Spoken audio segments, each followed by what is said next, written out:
আসসালামু আলাইকুম সবাইকে। আজকে আমি আরো একটি বোর্ডের প্রশ্ন খুব সহজে বোঝানোর চেষ্টা করব।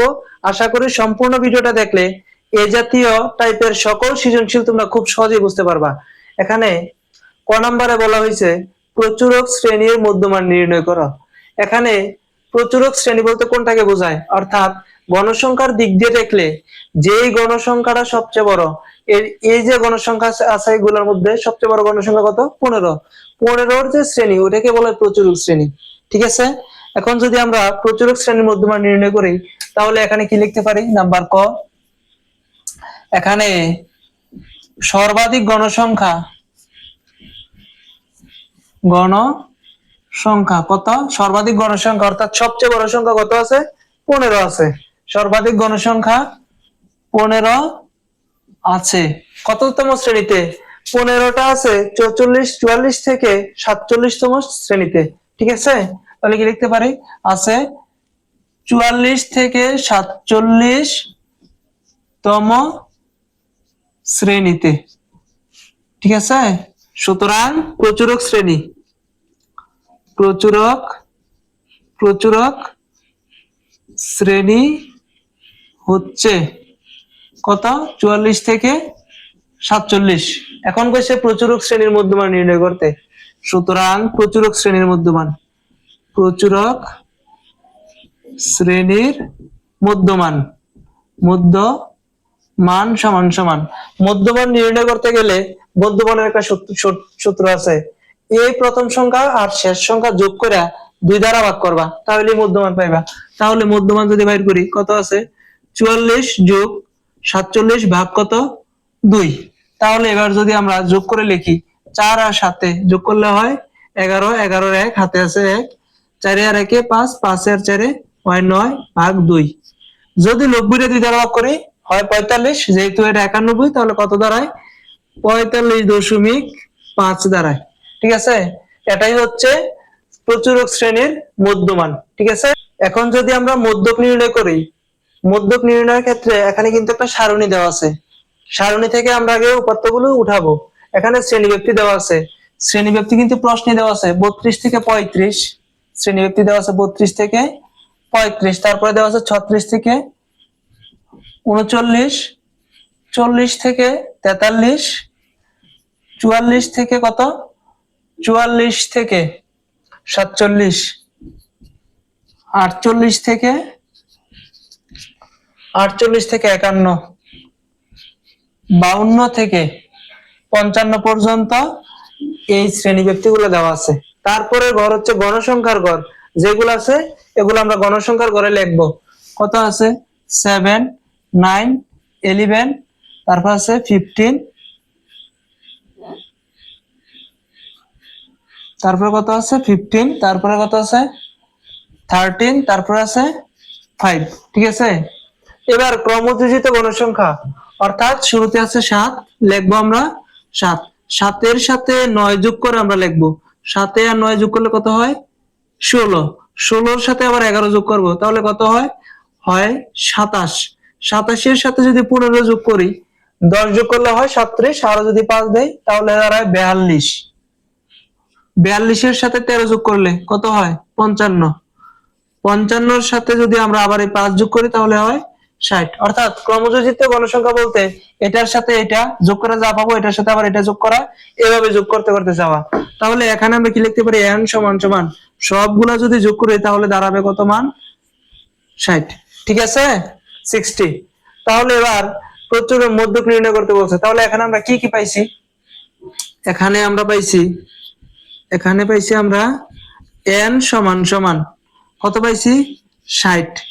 মধ্যক নির্ণয় করতে গেলে সব সময় n কে 2 দ্বারা ভাগ করা লাগে, সেহেতু আমরা ভাগ করব, এবং n/2 সমান সমান লেখা যায় 60/2 ইকুয়াল টু পাইছি 30। অর্থাৎ মধ্যক হচ্ছে 30তম পদের মান। এখানে সুতরাং মধ্যক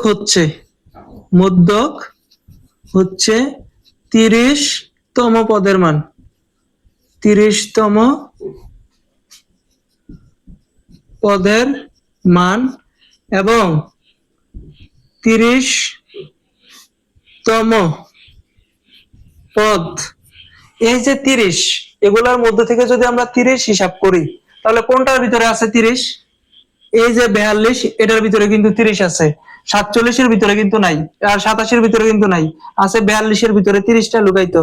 তাহলে এখানে এই যে 42টা আছে, কোন শ্রেণীতে আছে 42টা? এই 44 থেকে 47তম শ্রেণীতে কিন্তু 42 আছে। সুতরাং 30তম পদ কত শ্রেণীতে আছে? 44 থেকে 47তম শ্রেণীতে। সুতরাং মধ্যক শ্রেণী কি পাইছি? সুতরাং মধ্যক শ্রেণী হচ্ছে 44 থেকে 47। ঠিক আছে? এই যে মধ্যক শ্রেণীর যে নিম্নমান, মধ্যক শ্রেণীর নিম্নমান রে বলা হয় এল। তাহলে আমরা এখানে এল সমান সমান পাইছি 44 এবং এন এর মান পাইছি আমরা, কিন্তু এন এর মান কত পাইছি? এন সমান সমান পাইছি 60, দিলাম 60। এবার মধ্যক শ্রেণীর ক্ষেত্রে এইচ যদি আমরা ধরি, এইচ বলতে শ্রেণী ব্যাপ্তিকে বোঝায় এইচ, অর্থাৎ 32 থেকে 35 পর্যন্ত যে শ্রেণী ব্যবধানটা আছে এটাকে বলা হয় এইচ। যদি আমরা হিসাব করি 32 থেকে 35 পর্যন্ত, 32, 33, 34, 35, কত ঘর পাইছি? 4 ঘর। তাহলে এইচ এর মান হচ্ছে গিয়ে 4। এবং এই যে মধ্যক শ্রেণীটা আমরা পাইছি, মধ্যক শ্রেণীর এই যে গণসংখ্যাটা, মধ্যক শ্রেণীর গণসংখ্যাটা, এটাকে বলা হয় এফএম। এবং মধ্যক শ্রেণীর ক্রমযোজিত গণসংখ্যার পূর্বের ক্রমযোজিত গণসংখ্যাটা বলা হয় এফসি। বুঝছো? মধ্যক শ্রেণীর গণসংখ্যাকে বলা হয় এফএম এবং মধ্যক শ্রেণীর ক্রমযোজিত গণসংখ্যার পূর্বের গণসংখ্যাটাকে বলা হয়, পূর্বের ক্রমযোজিত গণসংখ্যাটাকে বলা হয় এফসি। তাহলে আমরা এফএম এর মান পাইছি, এফএম সমান সমান কত পাইছি? 15। এবং এফসি এর মান পাইছি, কিন্তু এফসি সমান সমান আমরা পাইছি কত? 27। ঠিক আছে? এবার কিন্তু আমরা মধ্যক নির্ণয় করতে পারি। সুতরাং মধ্যক সমান সমান L plus n/2 minus F C into h/fm। এটা হচ্ছে মধ্যকের সূত্র। তাহলে এবার যদি আমরা মান বসাই, এল এর মান কত পাইছি? 44, 44 প্লাস এন এর মান কত পাইছি? 60/2 মাইনাস এফসি। আচ্ছা, এফসি এর মান কত পাইছি? এফসি এর মান কত? 27, লিখলাম 27 ইন্টু এইচ এর মান 4 এবং এফএম এর মান হচ্ছে 15, লিখলাম 15। এবার এই যে 44 এর 44 প্লাস এর প্লাস, আমরা যদি 60 কে 2 দ্বারা ভাগ করি কত থাকে? 30 মাইনাস 27 ইন্টু 4/15 সমান সমান 44 প্লাস 30 থেকে যদি আমরা 27 বিয়োগ করি কত থাকে? 3, গুণন উপরে থাকে 4, নিচে থাকে 15 সমান সমান 44 এর 44 প্লাস 3 আর 4 যদি গুণ করি 3 4 12 ভাগ 15 সমান সমান 44 যোগ 12 কে যদি আমরা 15 দ্বারা ভাগ করি কত থাকে? 12 ভাগ 15।